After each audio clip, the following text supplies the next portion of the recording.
Hello everyone. Last class हम लोगों ने एसिडिक स्ट्रेंथ कंप्लीट कर लिया था, जिसमें एक रिएक्शन थी, reaction with sodium bicarbonate NaHCO3। तो ये शायद किसी को समझ में नहीं आई थी, किसी एक स्टूडेंट को, तो इसे अपन वापस से रिपीट कर लेते हैं। Reaction with NaHCO3। देखो, कोई भी एसिड तुम ले लो, उसकी रिएक्शन तुम NaHCO3 के साथ करा लो, ठीक है। NaHCO3 के साथ कराने के बाद होगा क्या भाई, इस एसिड से H प्लस रिमूव हो जाएगा, ठीक है, और वो कनेक्ट होगा, यानी जो बचा हुआ पार्ट है वो Na से कनेक्ट हो जाएगा, और बचा हुआ H और यहां से HCO3 ये मिलके H2CO3 एक एसिड निकाल देंगे जिसका नाम है कार्बोनिक एसिड। अब कार्बोनिक एसिड की pKa वैल्यू जो होती है वो 6.5 के आसपास होती है, ठीक है। तो ये प्रोडक्ट तभी फॉर्म होगा जब यहां वाले एसिड की pKa वैल्यू क्या हो, लेस देन 6.5। जब यहाँ के एसिड की pKa वैल्यू 6.5 से कम होगी तभी ये प्रोडक्ट फॉर्म होगा। तो आपको क्या करना है इस रिएक्शन में, सिर्फ ये देखना है कि यहाँ पे जो एसिड है वो उस pKa वैल्यू से कम वैल्यू कंटेन कर रहा है कि नहीं कर रहा है। अब अल्कोहल के केस में हमने देखा था कि अल्कोहल के केस में वैल्यूज pKa वैल्यूज आपकी 10 के आसपास आ जाती थी, तो मतलब सारे अल्कोहल NaHCO3 के साथ टेस्ट नहीं दे सकते, इसे हम बोलते हैं। या फिर इसी को देखो, H2CO3 ब्रेक होता है H2O प्लस CO2 में, तो इसे हम कार्बन डाइऑक्साइड टेस्ट भी बोलते हैं, यानी इस रिएक्शन से आपको कार्बन डाइऑक्साइड गैस भी मिलती है। तो आपको ये चीज याद रखना है कि यहाँ पे जो आपने रिएक्टेंट साइड में एसिड लिया है वो एसिड आपका ज्यादा स्ट्रॉन्ग एसिड होना चाहिए देन कार्बोनिक एसिड। अगर कार्बोनिक से ज्यादा एसिडिक है तो ये रिएक्शन हो जाएगी, और नहीं है तो नहीं हो पाएगी। बस इतनी सी चीज आपको ध्यान रखनी है। तो एसिडिक स्ट्रेंथ हमारा कंप्लीट हो गया था। टॉपिक के लास्ट कॉन्सेप्ट में है हम, ठीक है। संडे आपका जीओसी पे टेस्ट है, ये भी आपको पता होगा। तो अपन स्टार्ट करते हैं बेसिक स्ट्रेंथ।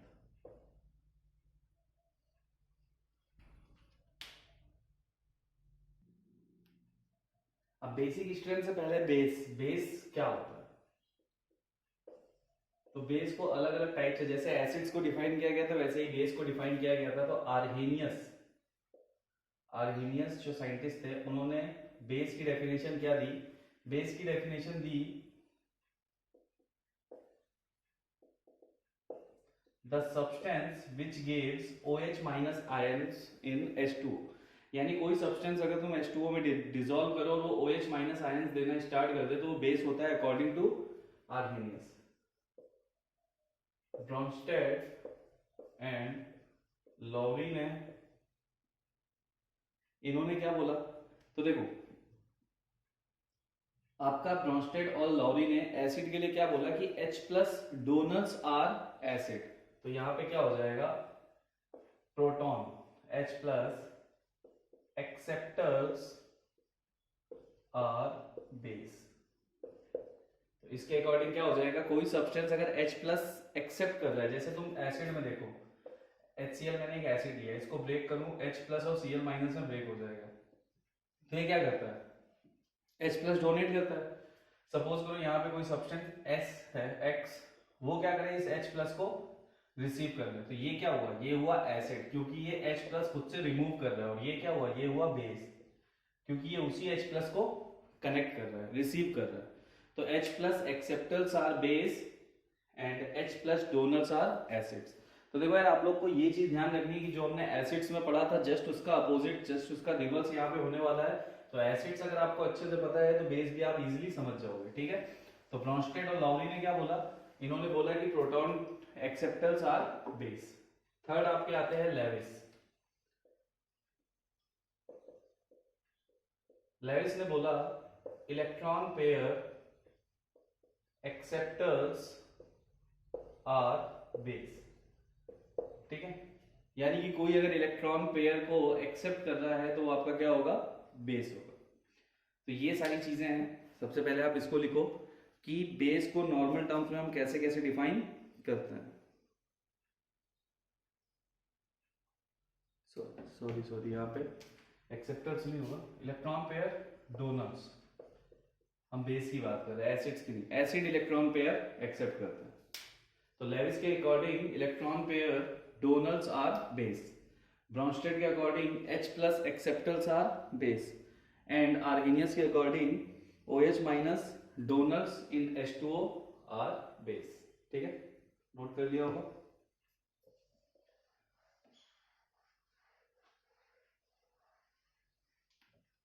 जैसे मैं एक एग्जांपल उठाऊं, मैं एक एग्जांपल लेता हूं,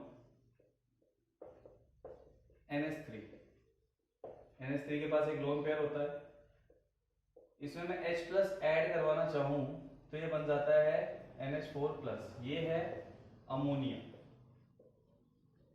और ये है अमोनियम आयन। ठीक है, अमोनिया से अमोनियम आयन हमने कैसे बनाया, H+ अटैक करवा के। तो इसने क्या किया, इस अमोनिया ने क्या किया, इसने H+ को एक्सेप्ट किया ना।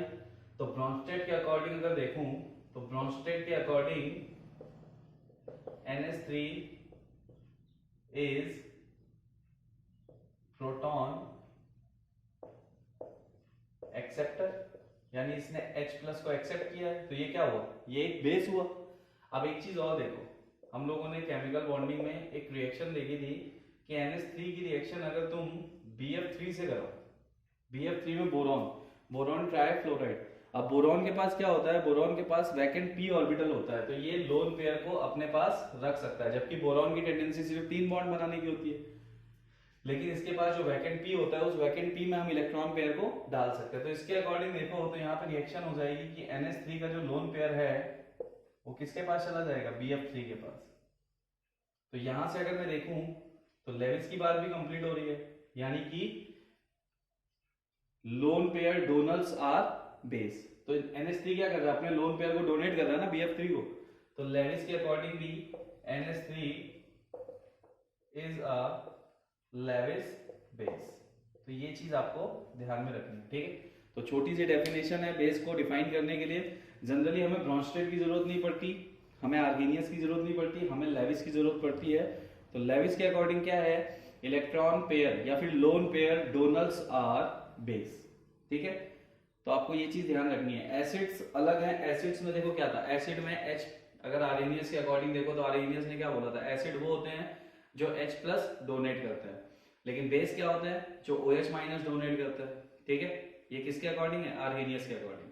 ब्रॉन्स्टेड के अकॉर्डिंग क्या था, ब्रॉन्स्टेड के अकॉर्डिंग था H+, यानी proton donors are acids.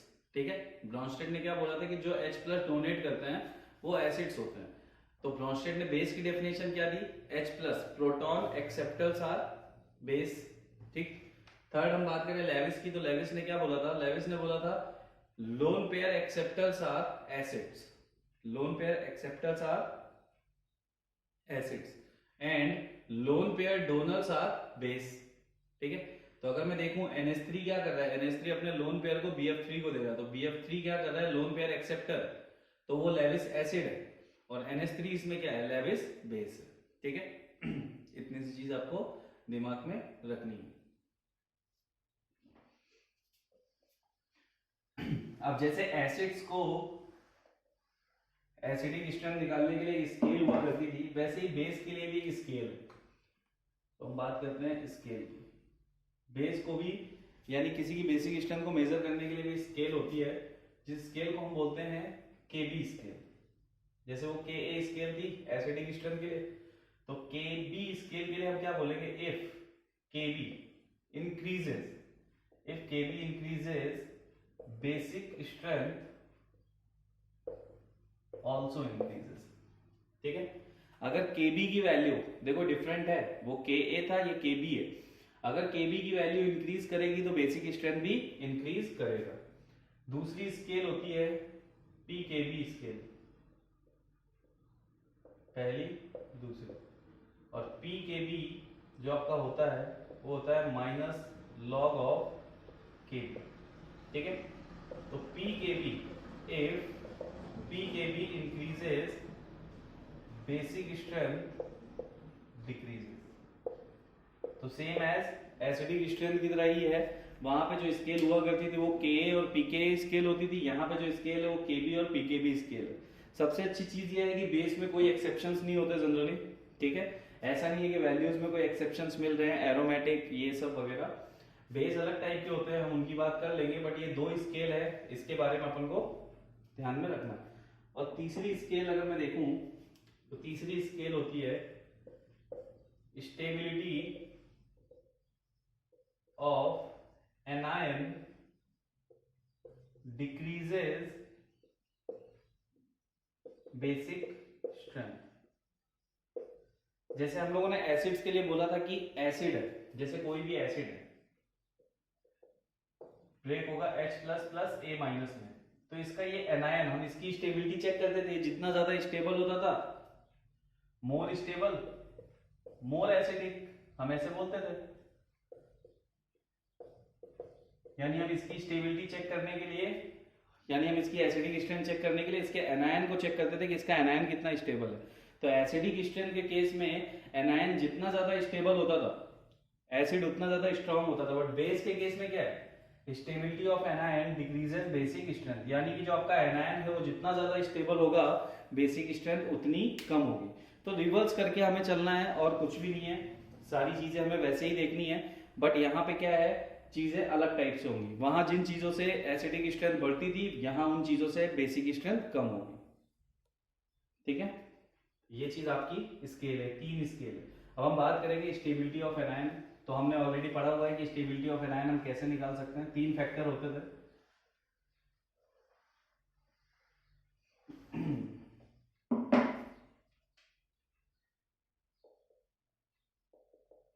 Stability of anion, ठीक है। तो स्टेबिलिटी ऑफ एनायन 3 फैक्टर्स पे डिपेंड करती है। पहला इलेक्ट्रोनेगेटिविटी, दूसरा साइज, और तीसरा presence of EWG। In 3 factors पे ये डिपेंड करता है। तो पहले वाले की बात करें, electronegativity, more electronegative anion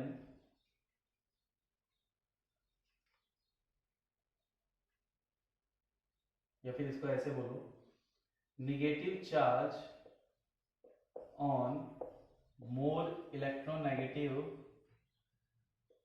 element increases the stability of anion। लेकिन ये ट्रेंड हमारा सिर्फ लेफ्ट टू राइट के लिए फॉलो होता है, ठीक है। तो इसमें क्या है, इसमें इतनी सी बात है कि अगर negative charge more electronegative element पे है, निगेटिव चार्ज अगर आपका मोर इलेक्ट्रोनेगेटिव एलिमेंट पे है, तो वो क्या करेगा, स्टेबिलिटी को बढ़ाएगा एनायन की। और अगर एनायन की stability, if stability of anion increases, basic strength क्या हो जाएगी, reverse, basic strength decreases. But अगर बात की जाती है एसिडिक स्ट्रेंथ की, मैं दोनों चीज को साथ में लेके चल रहा हूं, कंफ्यूज मत होना, एसिडिक स्ट्रेंथ इंक्रीज होती थी। तो आपको ये चीज ध्यान रखना है कि एनायन जितना ज्यादा स्टेबल होगा, एसिडिक स्ट्रेंथ उतनी ज्यादा होगी, लेकिन एनायन जितना ज्यादा स्टेबल होगा, बेसिक स्ट्रेंथ उतनी कम होगी। तो हमें सिर्फ ये देखना है, हमें अभी बेसिक स्ट्रेंथ निकालना है। तो बेसिक स्ट्रेंथ के लिए हम सीधा सीधा क्या करेंगे, जिस एनायन की स्टेबिलिटी ज्यादा होगी हम उसको लेस बेसिक बोलेंगे, और जिस एनायन की स्टेबिलिटी कम होगी हम उसको ज्यादा मोर बेसिक बोलेंगे, ठीक है। तो जैसे मैं इसमें वही सेम एग्जांपल लूं, जैसे हमारा एग्जांपल हमने एसिडिक स्ट्रेंथ में लिया था, लेफ्ट टू राइट का ट्रेंड फॉलो करता है इलेक्ट्रोनेगेटिविटी। तो मैं लेता हूं CH3 माइनस, ठीक है,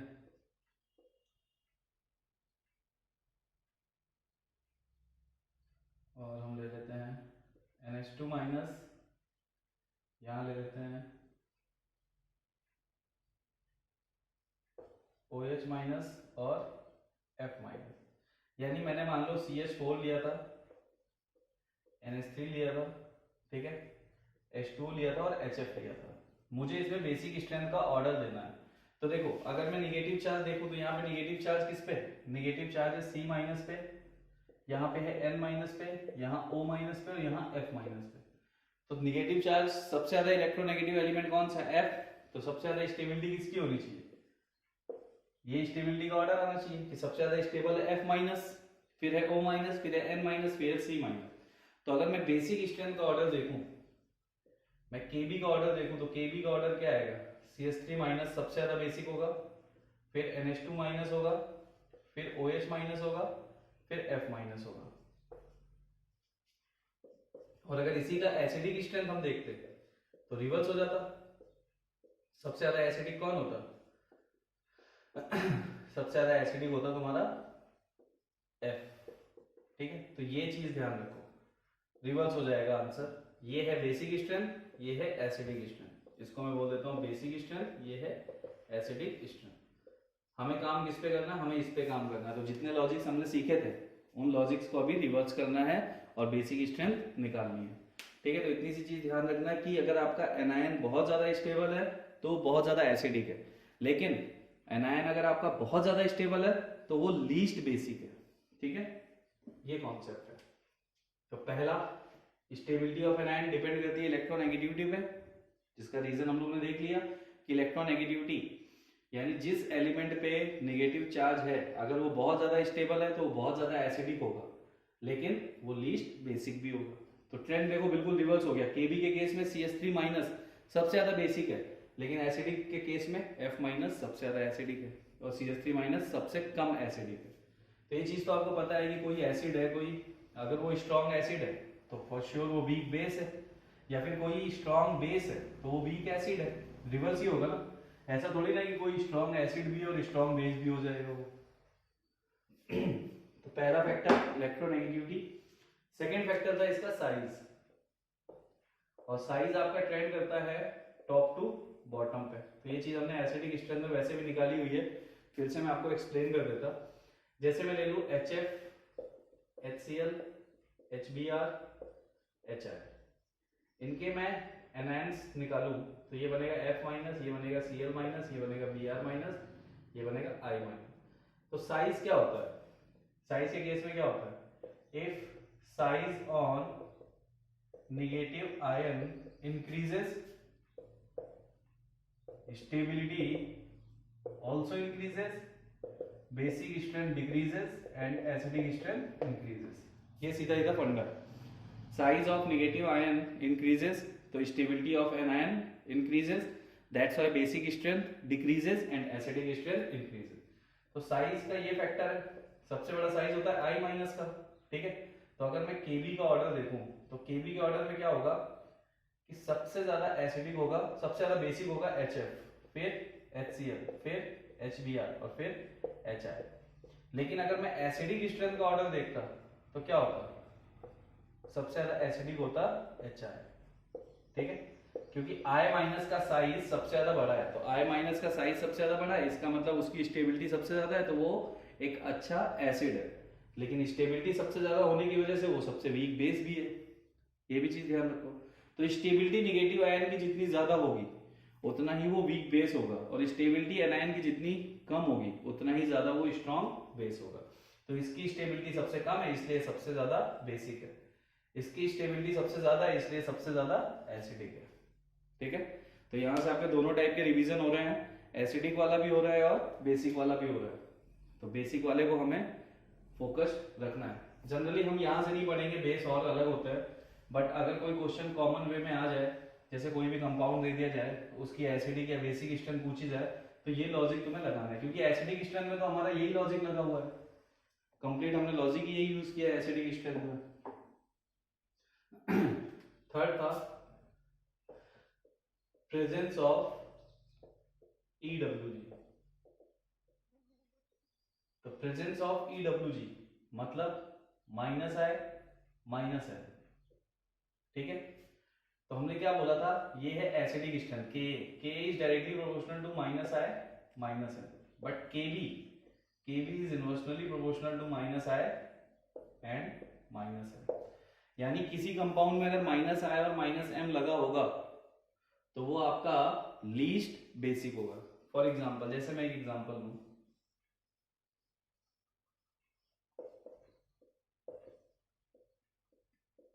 इसका नाम होता है बेंजाइल कार्ब एनायन।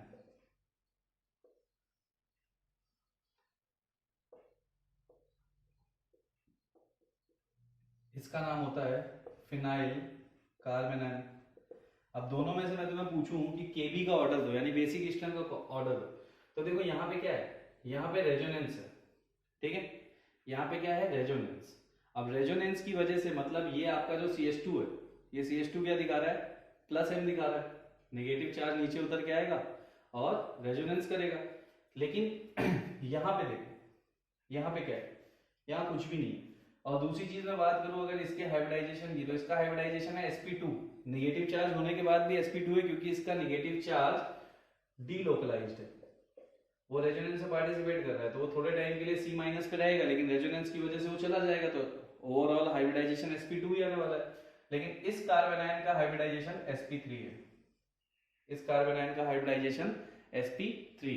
तो एक चीज सिंपल सा पहले एक एग्जांपल देखो, जैसे मैं लूं CH3 single bond CH3, CH2 double bond CH2, CH triple bond CH, इन सब में से मैं H को निकाल दूं तो ये बनता है CH3 CH2 माइनस, ये बनता है CH2 double bond CH minus, और ये बनता है CH triple bond C minus. अब तीनों कार्बन है, तीनों पे नेगेटिव चार्ज है, तीनों पे नेगेटिव चार्ज है, लेकिन मैं बात करूं percentage S character increases, electronegativity increases, ये होगा। तो सबसे ज्यादा इलेक्ट्रोनेगेटिव कौन है, ये है C माइनस, ठीक है। यहाँ पे हाइब्रिडाइजेशन क्या है, sp है, यहाँ sp2 है और यहाँ sp3 है, तो इसका मतलब सबसे ज्यादा स्टेबल आपका sp कार्बन जिसपे नेगेटिव चार्ज है, सबसे ज्यादा स्टेबल कौन सा है। तो अगर मैं Ka का ऑर्डर देता, एसिडिक स्ट्रेंथ का ऑर्डर देता, तो मैं क्या बोलता 3 then 2 then 1, लेकिन अभी हमने बात की कि एनायन जितना ज्यादा स्टेबल होगा बेसिक स्ट्रेंथ उतनी कम होगी, तो Kb का ऑर्डर क्या हो जाता 1 2 3। तो यहाँ तुम सीधा सीधा आंसर दे सकते हो कि ये sp2 कार्बन है जिसपे नेगेटिव चार्ज है, sp3 है, तो sp3 वाला तुम्हारा मोर बेसिक होगा, यानी यहाँ पे Kb का ऑर्डर क्या होगा, Kb का ऑर्डर होगा 2 इज मोर बेसिक देन 1। तुम्हें सिर्फ इतना सा देखना है कि नेगेटिव चार्ज जितना ज्यादा अनस्टेबल होगा, नेगेटिव चार्ज जितना ज्यादा अनस्टेबल होगा बेसिक स्ट्रेंथ उतनी ज्यादा होगी, क्योंकि अभी हमने बोला था लेविस के अकॉर्डिंग क्या था, लेविस के अकॉर्डिंग था lone pair donors, lone pair donors are base. तो अगर ये नेगेटिव चार्ज स्टेबल हो गया तो ये डोनेट कर ही नहीं पाएगा ना, तो इसका अनस्टेबल होना ज्यादा जरूरी है, इसका मतलब ताकि वो इजिली डोनेट करके बॉन्ड बना सके, ठीक है। जितना ज्यादा स्टेबल होगा नेगेटिव चार्ज उतनी ज्यादा एसिडिक स्ट्रेंथ बढ़ेगी, लेकिन जितना ज्यादा अनस्टेबल होगा नेगेटिव चार्ज उतनी ज्यादा बेसिक स्ट्रेंथ बढ़ेगी। तो इन छोटे छोटे कॉन्सेप्ट को आपको माइंड में रखना है। जैसे और एग्जांपल लेते हैं,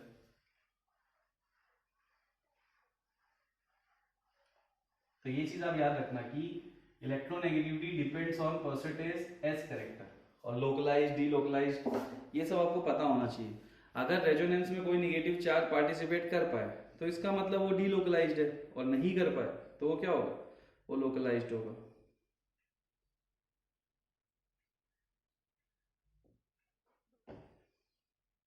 जैसे अपन एक क्वेश्चन लें,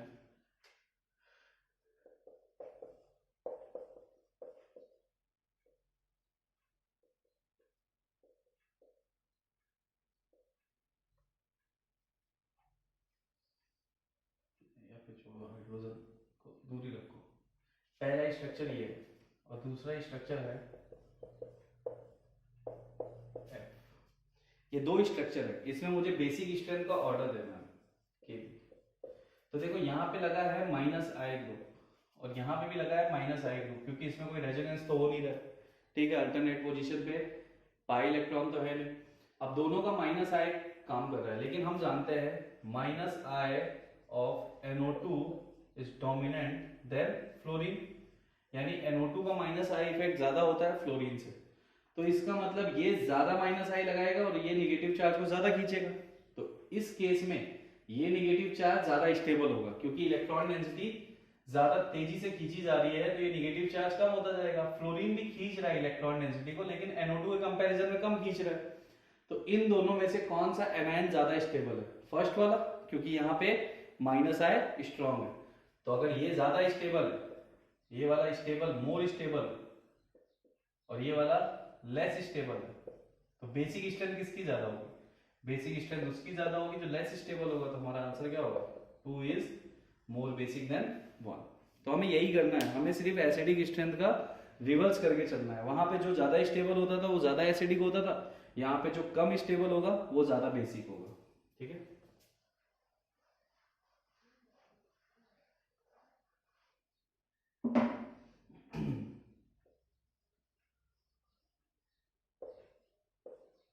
पहला और दूसरा।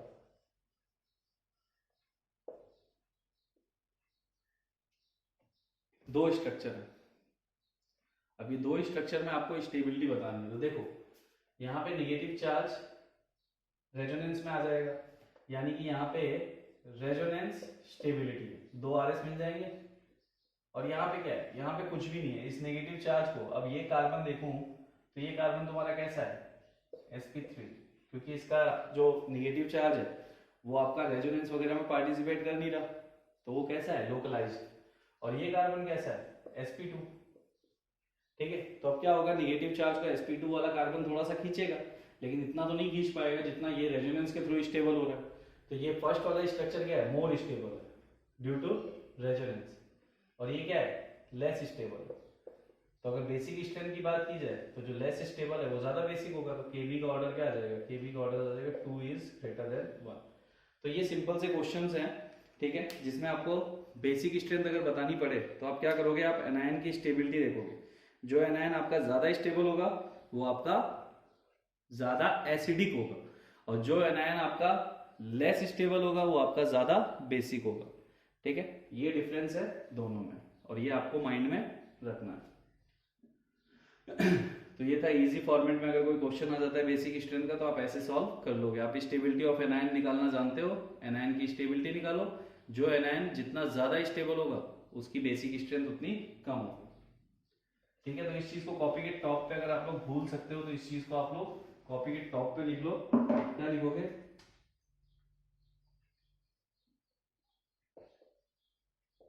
Stability of anion decreases basic strength, यानी एनायन जितना ज्यादा stable, more stable anion forms weak base. जितना ज्यादा स्टेबल एनायन होगा वो उतना वीक बेस फॉर्म करेगा। ठीक है, तो एनायन की स्टेबिलिटी जितनी ज्यादा, बेसिक स्ट्रेंथ उतनी कम। एनायन की स्टेबिलिटी जितनी कम, बेसिक स्ट्रेंथ उतनी ज्यादा।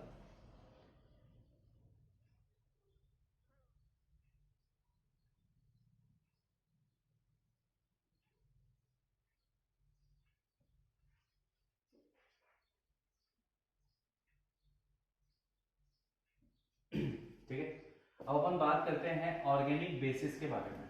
तो ये तो थे नॉर्मल टाइप के क्वेश्चंस, अगर कोई आ गया इजी लेवल पे भाई, जिसमें आपका नॉर्मल आपको इन फैक्टर्स के साथ कंपैरिजन करना था, बट एक्चुअल में हमें पढ़ने हैं अलग बेस। तो हम यहाँ पे हेडिंग डालेंगे ऑर्गेनिक नाइट्रोजीनियस बेसिस, यानी कि ऑर्गेनिक नाइट्रोजीनियस बेसिस। तो ये 4 टाइप के होते हैं। पहला होता है एलिफैटिक एमाइंस। ठीक, नाइट्रोजीनियस मतलब जिनमें नाइट्रोजन प्रेजेंट होगा।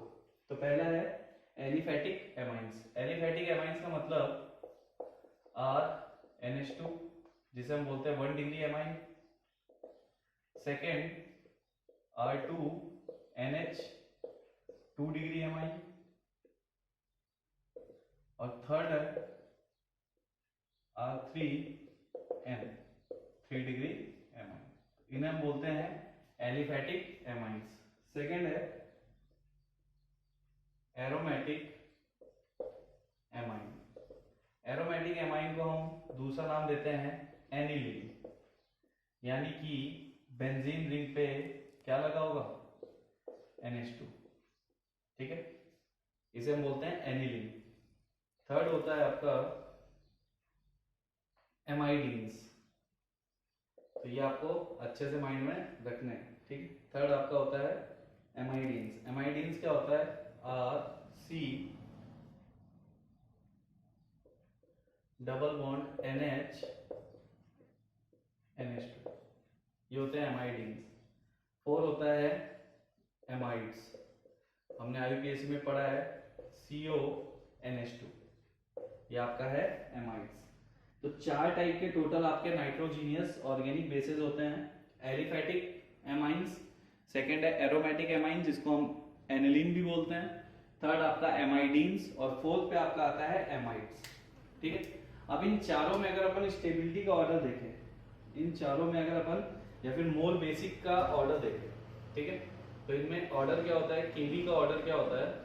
केबी का ऑर्डर होता है कि जो एमाइडीन्स होते हैं, एमाइडीन्स आपके सबसे ज्यादा बेसिक होते हैं, फिर आपका आता है एलिफैटिक एमाइन। ये मैं इन चारों में एक जनरल ऑर्डर दे रहा हूं। फिर आपका एलिफैटिक एमाइंस होता है, फिर आपका एरोमेटिक होता है, और सबसे लीस्ट आपका एमाइड्स होता है। तो इन चारों में से बेसिक स्ट्रेंथ का ऑर्डर क्या होगा कि एमाइडीन्स आपके सबसे ज्यादा बेसिक होंगे, फिर आपके एलिफैटिक एमाइंस होंगे, फिर आपके एरोमेटिक एमाइंस होंगे, और सबसे लास्ट में आपका एमाइड्स होता है। ये इनकी बेसिक स्ट्रेंथ का एक जनरल ऑर्डर है, ठीक है। तो ये 4 टाइप के मेनली बेसिस हमें पढ़ने हैं बेसिक स्ट्रेंथ में। इससे पहले जो मैंने चीजें बताई वो कंपैरिजन था, जैसे एसिडिक स्ट्रेंथ को हम कंपेयर करते थे वैसे बेसिक स्ट्रेंथ को हम कंपेयर करेंगे। अगर हमें 4-5 कंपाउंड दे दिए जाए तो हम बताएंगे कि भाई उनमें से कौन ज्यादा बेसिक है, कौन कम बेसिक है। बट एक्चुअल में हमें ये 4 बेसिस पढ़ने हैं जिनको हमने नाम दिया है organic nitrogenous basis. Note down कीजिए इसको, ये इसका जनरल ट्रेंड है, आपको याद रखना है। यानी सबसे ज्यादा बेसिक ये होता है, थर्ड नंबर वाला 1। आप चाहो तो इसको इस टाइप से लिखो कि चलो छोड़ो मत लिखो, ऐसे ही रहते हो क्योंकि हम पढ़ेंगे पहले यही। सेकंड नंबर पे आता है आपका एलिफैटिक, थर्ड पे आपका आता है एनिलीन, और फोर्थ पे आपका आता है CONH2 एमाइड। ये इनका जनरल ट्रेंड है बेसिक स्ट्रेंथ का,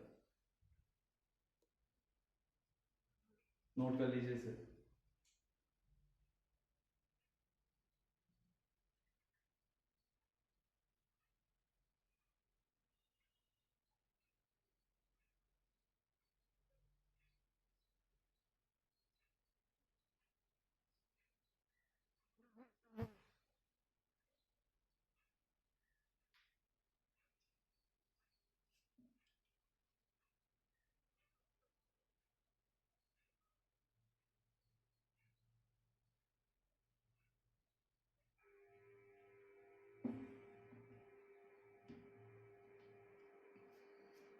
चलिए फर्स्ट वाले से अपन स्टार्ट करते हैं। Aliphatic amines. एलिफैटिक एमाइंस मतलब 1 डिग्री, 2 डिग्री, 3 डिग्री एमाइंस, इनके बारे में अपन बात करें। तो देखो इनके लिए मैं कुछ ट्रेंड्स लिखवा रहा हूँ, यहाँ से आपको चीजें थोड़ी बहुत याद रखनी पड़ेंगी। अगर आप याद नहीं रखोगे तो आपका नुकसान है, ये चीज आप ध्यान रखना। तो पहला, अगर क्वेश्चन आ जाए गैसियस स्टेट में, यानी कि 1, 2, 3 डिग्री एमाइंस आपको दे दिए जाए और क्वेश्चन मेंशन करे कि these are in gaseous state, अगर ये तीनों गैसियस स्टेट में हैं तो केबी का ऑर्डर क्या होगा? केबी का ऑर्डर होगा कि 3 डिग्री सबसे ज्यादा बेसिक होगा, फिर होगा 2 डिग्री, फिर होगा 1 डिग्री। तो ये इजीली याद करने वाली चीज है, ठीक है। अगर गैसियस स्टेट आपके सामने मेंशन किया गया है कि भाई गैसियस स्टेट है, तो गैसियस स्टेट में ऑर्डर हो जाएगा 3 to 1 का, कि 3 डिग्री एमाइन आपका सबसे ज्यादा बेसिक होगा, फिर 2 डिग्री होगा, फिर 1 डिग्री होगा।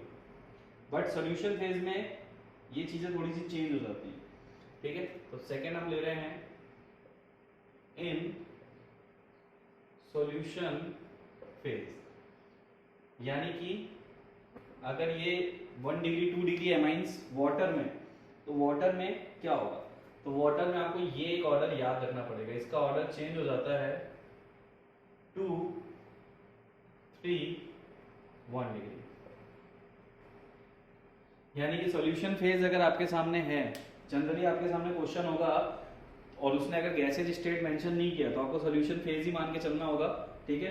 अगर उसको गैसेज स्टेट वाला क्वेश्चन देना होगा तो वो मेंशन करेगा these amines are in gases state तब आपको आंसर देना होगा 3:1 के अकॉर्डिंग।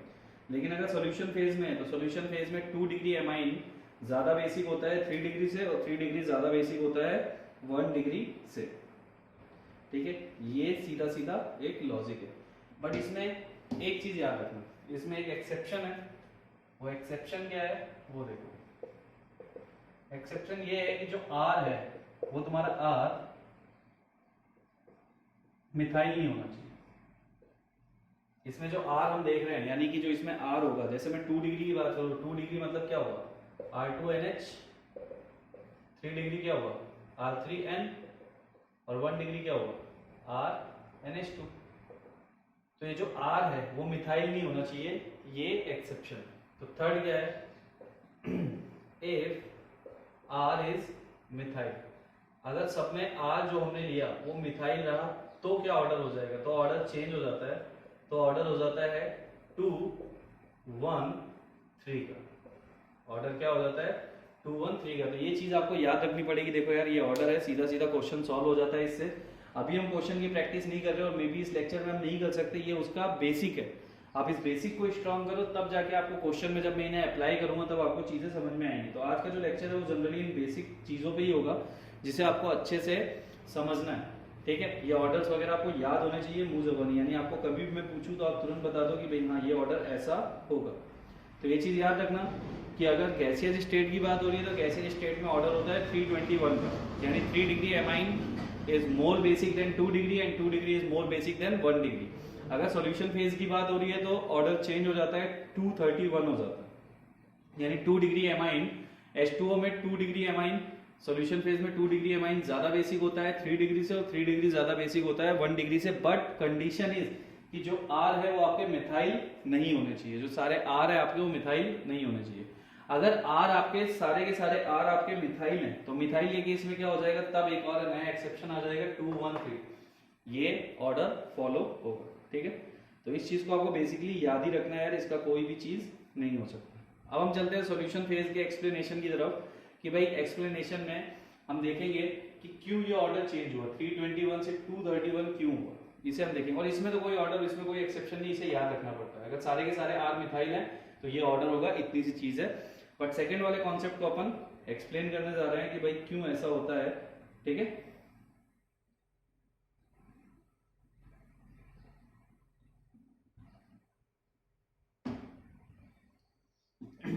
इस वाले ऑर्डर को अपन एक्सप्लेन करने जा रहे हैं कि सॉल्यूशन फेज में 231 क्यों हो जाता है। बाकी अगर R मिथाइल है तो उसका कोई लॉजिक नहीं है, वो आपको याद रखना पड़ेगा। सारे के सारे R मिथाइल है तो प्रैक्टिकली ऑब्जर्व किया गया है इस ट्रेंड को, तब ट्रेंड चेंज होकर 2 1 3 हो जाता है। तो इसको आप लोग माइंड में रखो। चलिए, जैसे मैंने लिया 1 डिग्री एमाइन, ठीक है, RNH2, इस पे मैंने H प्लस अटैक करवाया। अटैक करवाने के बाद ये बनता है RNH3, यानी कि R नाइट्रोजन, और इस नाइट्रोजन पे आ जाएगा एक positive charge.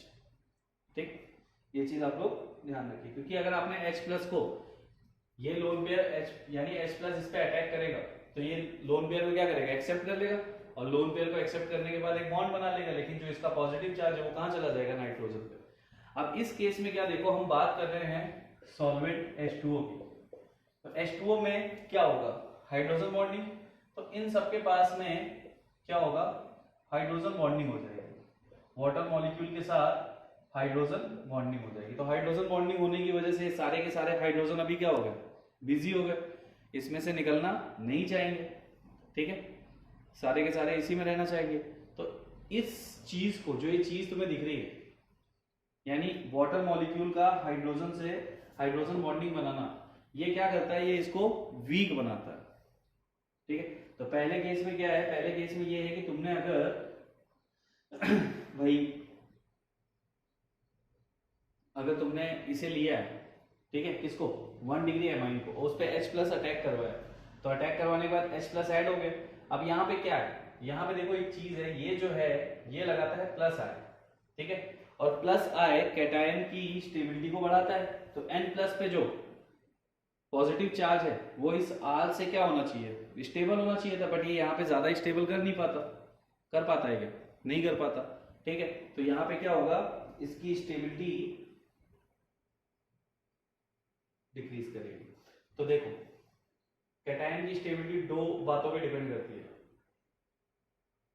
Stability of cation, cation मतलब किसी पे पॉजिटिव चार्ज आ जाना, तो स्टेबिलिटी ऑफ कैटायन दो बातों पे डिपेंड करती है। पहला